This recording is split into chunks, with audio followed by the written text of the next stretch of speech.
अब हम लोग मौर्य वंश के बारे में पढ़ेंगे। मौर्य काल, मौर्य साम्राज्य, ये बहुत इम्पोर्टेंट है, इससे बहुत सारे प्रश्न आते हैं।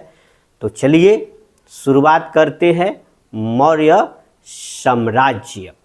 तो मौर्य साम्राज्य या मौर्य वंश के बारे में जानकारी निम्नलिखित स्रोतों से मिलती है। ये आज की तो बात नहीं है, बहुत प्राचीन बात है, क्योंकि हम लोग एंशिएंट हिस्ट्री पढ़ रहे हैं।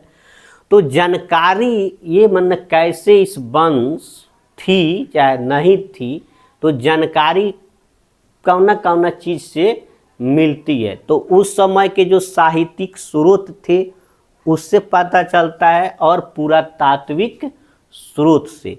सबसे पहले हम लोग साहित्यिक स्रोत में बात कर लेते हैं। तो अर्थशास्त्र, इंडिका, मुद्रा राक्षस, जैन और बौद्ध ग्रंथ, ये तीन नाम याद रखना, ये बहुत ही इम्पोर्टेंट है और हर एक कंपटीशंस में आता है। पाठ्य पुस्तक से रचयिता लेखक कौन है ये हर एक कंपटीशन में आता है। तो तीन यहाँ सीख जाइए, सबका पार्ट बटा हुआ, धीरे धीरे सब सीख जाइएगा। अब आ गया अर्थशास्त्र। तो अर्थशास्त्र जो चाणक्य द्वारा रचित पुस्तक है। अर्थशास्त्र के लेखक कौन है? चाणक्य।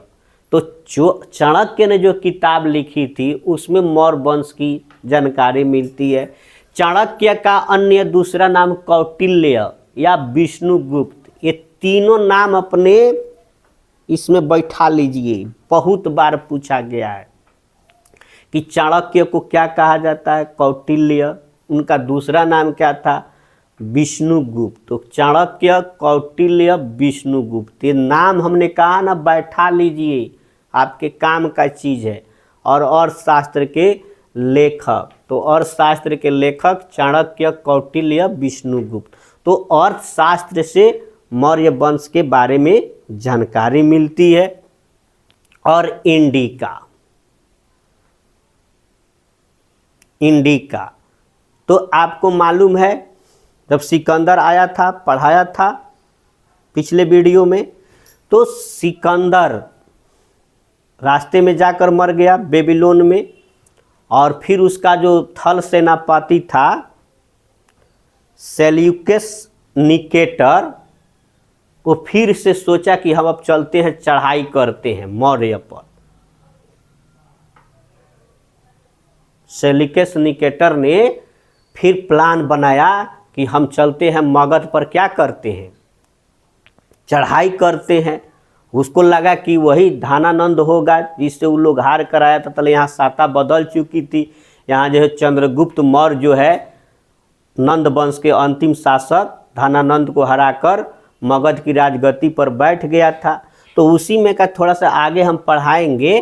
तो ये सेल्यूकस निकेटर का एक राजदूत था, मेगास्थनीज, कहानी बताएंगे, अभी इतना ही जानेंगे।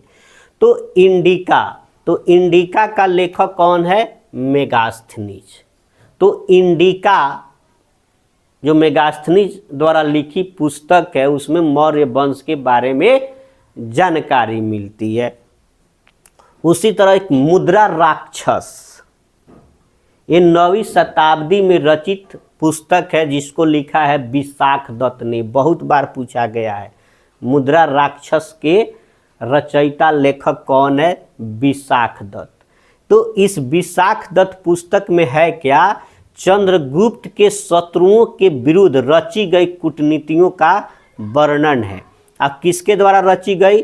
तो कौटिल्य द्वारा, चाणक्य द्वारा रची गई कूटनीतियों का वर्णन है। चाणक्य नीति, अपने चाणक्य नीति से ही, कूटनीति से ही चंद्रगुप्त मौर्य को मगध की गद्दी पर बैठा दिया था। किसने?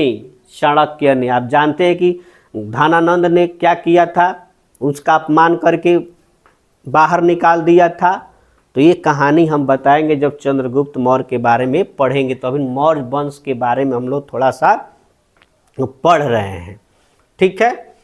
तो जैन और बौद्ध ग्रंथ से भी पता चलता है मौर्य वंश के बारे में। और पुरातात्विक स्रोत जो है अशोक के अभिलेख, ये भी बताएंगे अशोक के अभिलेख क्या है।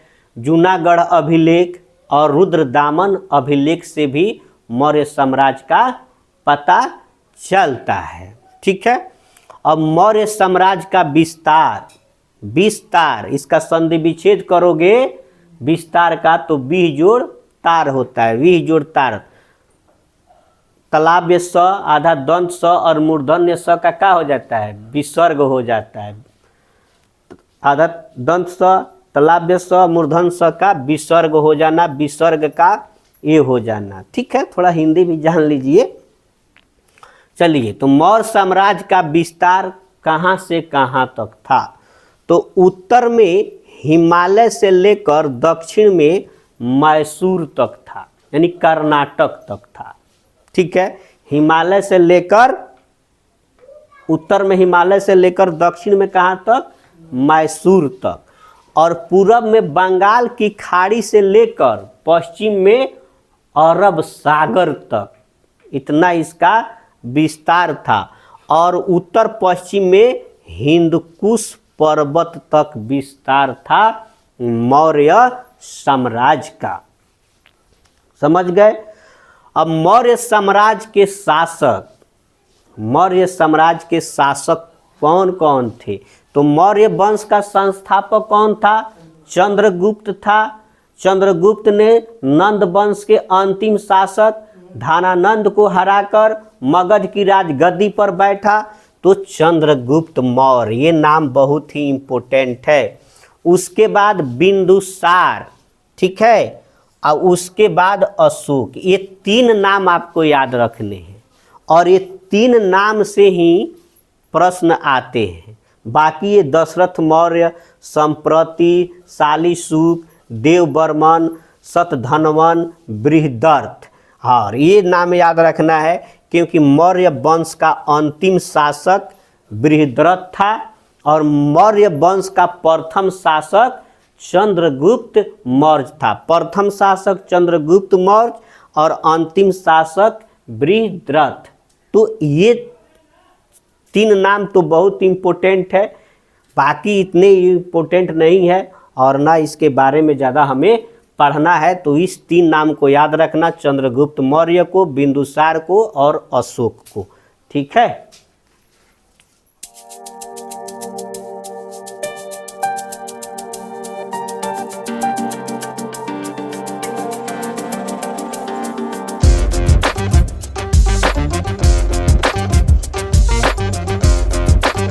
आइए अब हम सब जान लेते हैं मौर्य वंश का संस्थापक चंद्रगुप्त मौर्य के बारे में। मौर्य वंश का प्रथम शासक चंद्रगुप्त मौर्य के बारे में। तो चंद्रगुप्त मौर्य नंद वंश के अंतिम शासक, धानानंद को हराकर मगध की राजगद्दी पर बैठा। ब्राह्मणवादी परंपरा के अनुसार चंद्रगुप्त नंदों के रनवास में रहने वाली एक शूद्र महिला मूरा की कोख से पैदा हुए थे। याद रखना, तो चंद्रगुप्त के माता का नाम क्या था? मूरा। इसके पहले नंद वंश था, मौर्य वंश के पहले।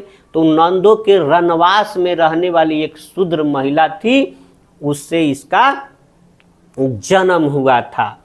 चंद्रगुप्त के प्रधानमंत्री का नाम क्या था? तो चाणक्य, कौटिल्य, विष्णुगुप्त। चाणक्य कहो, कौटिल्य कहो या विष्णुगुप्त कहो, एक ही नाम है। और ये हर एक कंपैरिजन में पूछा है कि चंद्रगुप्त मौर्य के प्रधानमंत्री कौन थे? चाणक्य थे, कौटिल्य थे, विष्णुगुप्त थे, मतलब एक ही नाम है। ये क्यों प्रधानमंत्री बनाया भाई? आप जानते हैं कि चाणक्य नीति से ही यह धानानंद को हराने में सफल रहा था। तो इनके गुरु थे ही, तो गुरु को क्या कर दिया? हे गुरु महाराज, आप हमारे राज्य का क्या रहिए? प्रधान मंत्री रहिए। तो प्रधान मंत्री बनाया चाणक्य को। चंद्रगुप्त मौर्य ने। पत्नी थी दुर्धरा। कौन थी? दुर्धरा। दुर्धरा कौन थी? धानानंद की बेटी। यानी चंद्रगुप्त मौर्य का विवाह धानानंद की बेटी दुर्धरा से हुआ था ना, ठीक है। और उसका पुत्र था बिंदुसार। अब बिंदुसार जो है दुर्धरा के कोख से ही पैदा हुआ था। यानी बिंदुसार के माता का नाम क्या था? दुर्धरा। ठीक है, बात समझ गए। मृत्यु श्रवण बेल गोला। आपको बौद्ध धर्म में मैंने बताया था कि जब मौर्य साम्राज्य में 12 वर्षों का अकाल पड़ा तो भद्रबाहु अपने शिष्यों को लेकर कहाँ चले गए? कर्नाटक के स्वर्ण बेलगोला में, जहाँ पे चंद्रगुप्त मौर्य ने संलेखना विधि द्वारा अपने क्या कर दिए? प्राण त्याग दिए। तो संलेखना विधि क्या होती है? ये जैन धर्म में मोक्ष प्राप्त करने की एक विधि है जिसमें जल अन्न का त्याग कर दिया जाता है। ये कहानी आप लोग को पहले बता चुका हूँ। तो मृत्यु कहाँ हुई? चंद्रगुप्त मौर्य की स्वर्ण बेल गोला में। नहीं तो ये पूछ लेता है हर एक कम प्रश्न में, वह कौन ऐसा शासक है जिसने संलेखना विधि से अपना प्राण त्याग किया? तो वो कौन था? चंद्रगुप्त मौर्य। ठीक है, कितनी इंटरेस्टिंग सब बातें हैं, आसानी से समझ पा रहे होंगे आप लोग। यूनानी लेखकों द्वारा चंद्रगुप्त को दिए गए नाम। जो यूनानी जो लेखक थे तो चंद्रगुप्त को क्या क्या नाम दिए थे? तो यूनानी लेखक प्लूटार्क ने चंद्रगुप्त को कहा एंड्रोकोट्स। क्या कहा था? एंड्रोकोट्स। और यूनानी लेखक थे जस्टिन ने चंद्रगुप्त का कहा था सैंड्रोकोट्स। तो ये भी याद रखेंगे। प्लूटार्क ने क्या नाम दिया था चंद्रगुप्त का? एंड्रोकोट्स। और जस्टिन ने सैंड्रोकोट्स। ठीक है। और 1793 में सर विलियम जोन्स ने बताया कि ये जो एंड्रोकोट्स है और सैंड्रोकोट्स ये कोई दूसरा कोई नहीं है, ये चंद्रगुप्त मौर्य ही है। ये लोग नहीं जानता था चंद्रगुप्त मौर्य के बारे में, लेकिन इन्होंने एंड्रोकोट्स कहा था उसको। जस्टिन ने सैंड्रोकोट्स कहा था, लेकिन 1793 में सर विलियम जोन्स ने बताया कि ये चंद्रगुप्त के ही क्या है? नाम है। क्या है चंद्रगुप्त के नाम? एंड्रोकोट्स, सैंड्रोकोट्स। ठीक है। अब चलिए थोड़ी सी कहानी को और आगे बढ़ाते हैं। नहीं, अब जब सिकंदर आया था ब्यास नदी तक तो सारा कहानी तो आप लोग को बताया हूँ।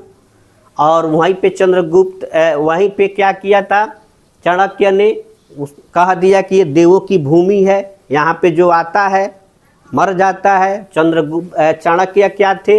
एक रसायन विद्या भी जानते थे और मीठा जहर धीरे धीरे दे दिया था। और सेना हताश हो गई थी और ब्यास नदी पार नहीं कर पाई।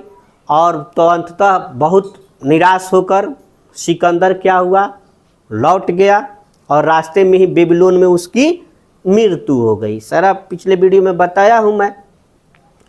अब फिर उसका जो थल सेनापति था सेल्यूकस निकेटर, फिर ये मन बनाता है कि नहीं, फिर से हम मगध पर चढ़ाई करेंगे। उधर उत्तर पश्चिम भारत में तो उसका राज था ही।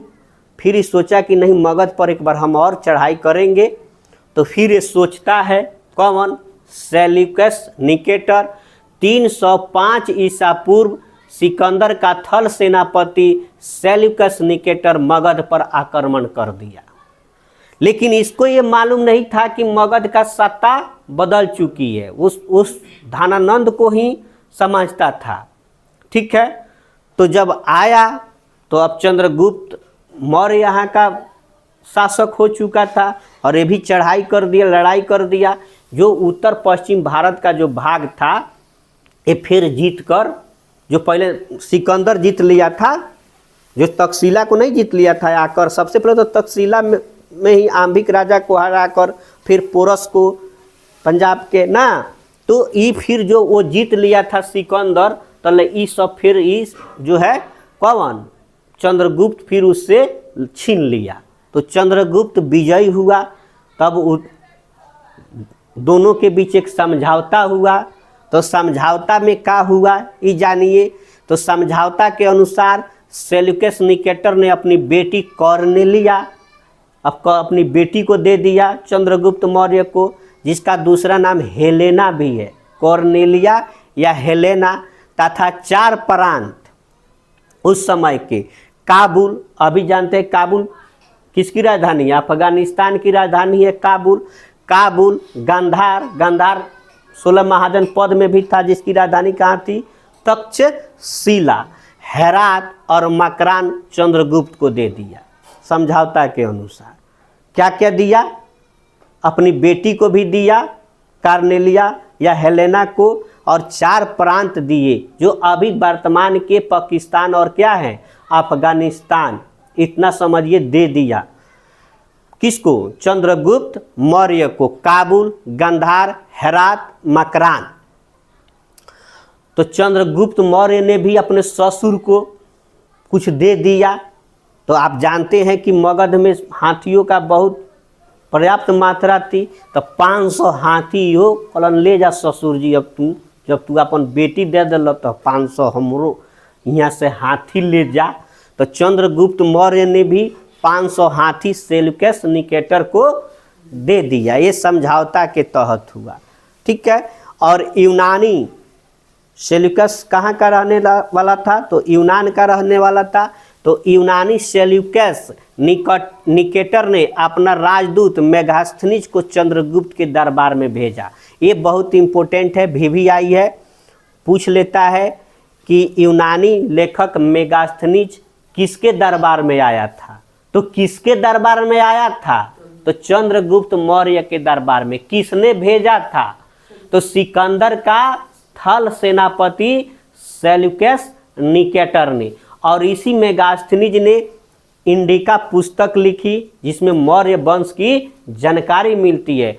और इंडिका में उसने जो पाटलिपुत्र जो नगर है उसके वैभव संपन्नता मैंने सारे चीज़ों का वर्णन किया है कि हमारी पाटलिपुत्र आधुनिक पटना उस समय कैसी दिखती थी। आइए अब हम चंद्रगुप्त के पुत्र बिंदुसार के बारे में जान लेते हैं।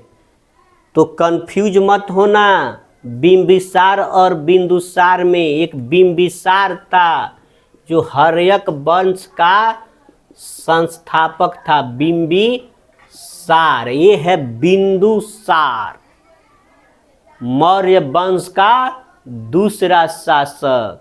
और मौर्य वंश का प्रथम शासक कौन था, चंद्रगुप्त मौर्य वंश का दूसरा शासक बिंदुसार।